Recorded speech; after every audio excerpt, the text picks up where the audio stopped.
안녕하세요. 화생방의 정지혜입니다. 오늘 화생방에 새로운 손님을 모셨습니다. 네, 안녕하세요. 네, 어떤 분이실까 궁금하실 텐데요. 앞으로 정기적으로 저희 화생방에 출연해 주실 예정입니다. 바로 화장품 비평가 최지연 씨 모셨습니다. 네, 우선 이 시청자분들에게 자기소개 먼저 좀 해주시겠어요? 네. 저는 화생방을 통해서 유튜브에 처음으로 데뷔하는 화장품 비평가 최지연입니다. 축하드립니다. 네, 네. 감사합니다. 네. 네. 제가 주로 하는 일은 글과 강의를 통해서 화장품의 올바른 쓰임새를 알리고, 그리고 기업의 과장 광고를 비평하고, 그리고 또 소비자가 잘못 알고 있는 오해를 바로잡는 일을 하고 있어요. 네. 특히 화장품 안전에 관한 온갖 유언비어와 괴담을 바로잡는 일을 위해서 애쓰고 있습니다. 네.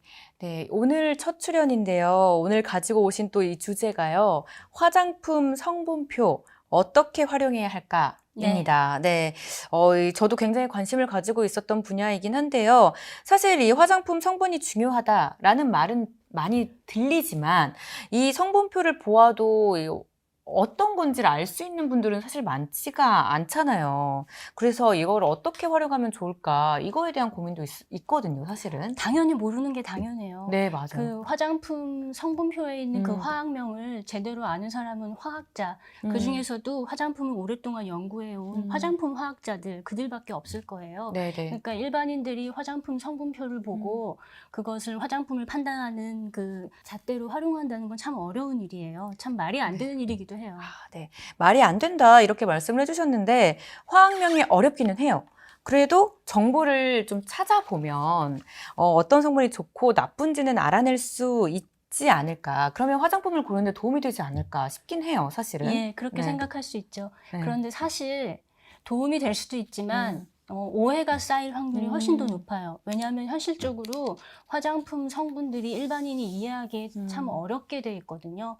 그리고 화장품 성분에 대해서 알고 싶어서 찾아보면은 온통 부정적인 정보가 많기 때문에 오해가 쌓일 확률이 훨씬 높습니다. 네. 그러니까 말씀해주신 이 부정적인 정보라면 위험하다. 혹은 뭐 안전에 문제가 있다, 뭐 이런 정보를 뜻하는 거죠. 그렇죠.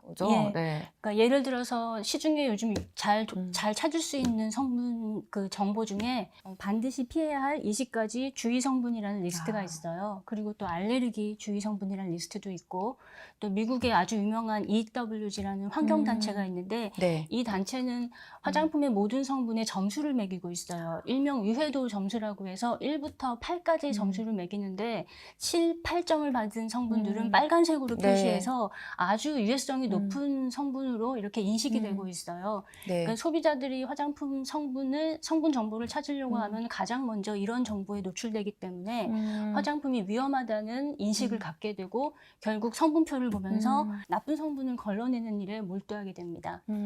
네, 그러고 보니까 우리나라에서도요, 많은 사람들이 쓰고 있는 이 스마트폰 어플리케이션 중에 하나가 이 화장품 성분을 이렇게 해석해준다. 이런 어플이 있어요. 그래서 이 주로 성분표에 나쁜 성분이 있나 없나 확인하고 쓰고 있는 것 같은데 안전한 화장품을 찾아내는 데는 유용하다라고 생각하는 소비자분들도 있을 것 같기는 한데 이거에 대한 생각은 좀 어떠세요? 그게 라는 애플리케이션인데요. 네. 라는 애플리케이션은 아까 말씀드린 그런 20가지 주의 성분, 그리고 EWG 유해도 지수, 알레르기 주의 성분 이런 것들을 취합해가지고 네. 그 성분표를 그대로 대입하도록 만든 애플리케이션이에요. 이런 것들이 성분표를 그대로 적용해가지고 몇 개나 있는지를 알려주는 애플리케이션인데 이제 사람들은 이게 안전한 화장품을 찾는 데 아주 유용한 도구가 될 수 있다라고 생각하지만 사실은 성분에 대한 오해만 키우는 앱이에요. 왜냐하면은 세상의 모든 화장품은 이미 안전하거든요. 왜냐하면 우리나라 화장품법에 의해서 이미 사용하는 원료의 규격이 다 정해져 있고, 그리고 검출 한도 성분, 배합 금지 성분, 배합 한도 성분들이 다 이제 만들어져 있어요. 그리고 화장품 판매자, 제조자, 그리고 수입자들한테 안전을 책임질 의무를 지우고 있고, 이 사람들이 그 시장에 제품을 출시하기 전에 이미 품질 검사를 다 거쳐서 법의 기준을 통과한 제품들이 시장에 나오고 있어요.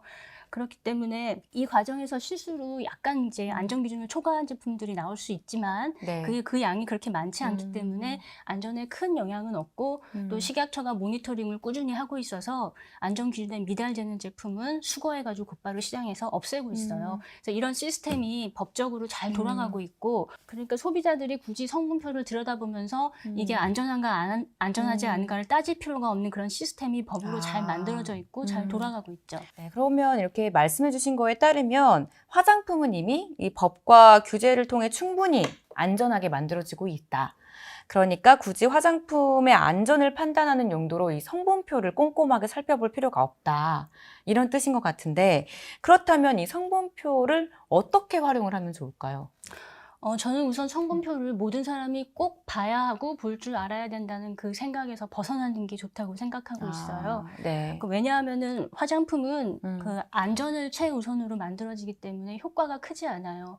화장품이 우리 피부에 해줄 수 있는 역할은 보습, 피부 보호, 청결 유지, 그리고 뭐 기미, 미백을 도와준다든지 주름을 약간 개선해 준다든지 노화를 좀 지연해 준다든지 네. 하는 정도의 역할이기 때문에 네. 어떤 성분을 쓰느냐에 따라 효과가 엄청나게 차이가 나는 것도 아니고, 그리고 무슨 성분을 써도 효과가 아주 수준이 비슷해요. 그래서 굳이 성분표를 보지 않아도 광고를 통해서 충분히 어떤 효과와 기능이 있는지 알 수 있습니다. 그래서 성분표를 볼 줄 알아야 좋은 화장품을 고를 수 있다는 생각은 굉장한 오해입니다. 그러면 이 성분표를 봐야겠다라는 이제 부담감이 싹 사라지는 말씀이신데, 그럼 그냥 이제 광고의 내용을 꼼꼼히 보고 또 내가 마음에 드는 제품을 사면 되는 거예요?